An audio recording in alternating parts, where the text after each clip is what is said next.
Good morning! Welcome back to A Life Worth Living.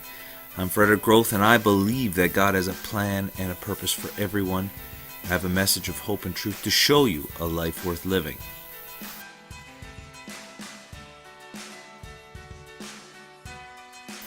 So, this morning we are delving into Numbers chapter 3.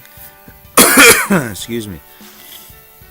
And I want to clarify something before we get into this. We only have a few minutes each morning, and so I tried to pick the most applicable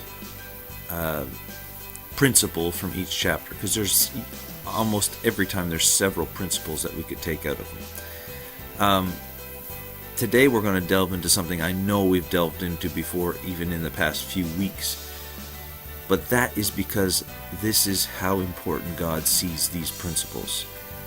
And I remember talking about it several weeks back in a completely different setting than what is in Numbers chapter 3. So, just because it seems like, well, he said the same thing before, that's because it's important and you need to get it in your head. Now, what are we talking about today? We are talking about specialization and delegation. Your success depends on it. See, God set up Israel around the tabernacle, and between Israel and the tabernacle were the tribes, or the families of Levi, the children of Levi, and they surrounded the tabernacle even closer in the circle than the rest of Israel. And each family of Levi had a specific job to do concerning the temple. When it was moved, this family did this, this one did this. They all were specialized in specific areas of the tabernacle. Why? Because God views specialization and delegation as important to success, because not everyone can do everything.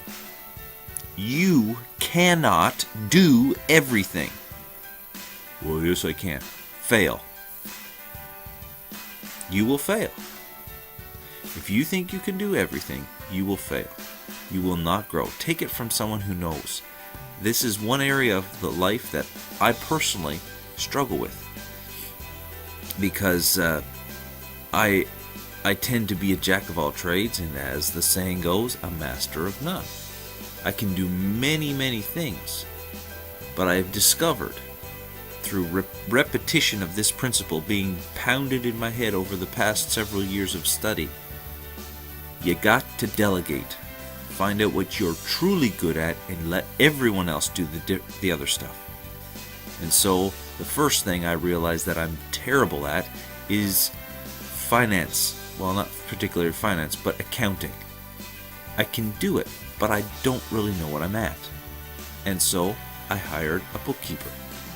And he helps a lot. Takes care of my taxes, takes care of my books, takes care of my business books, and that's something I've delegated to someone else.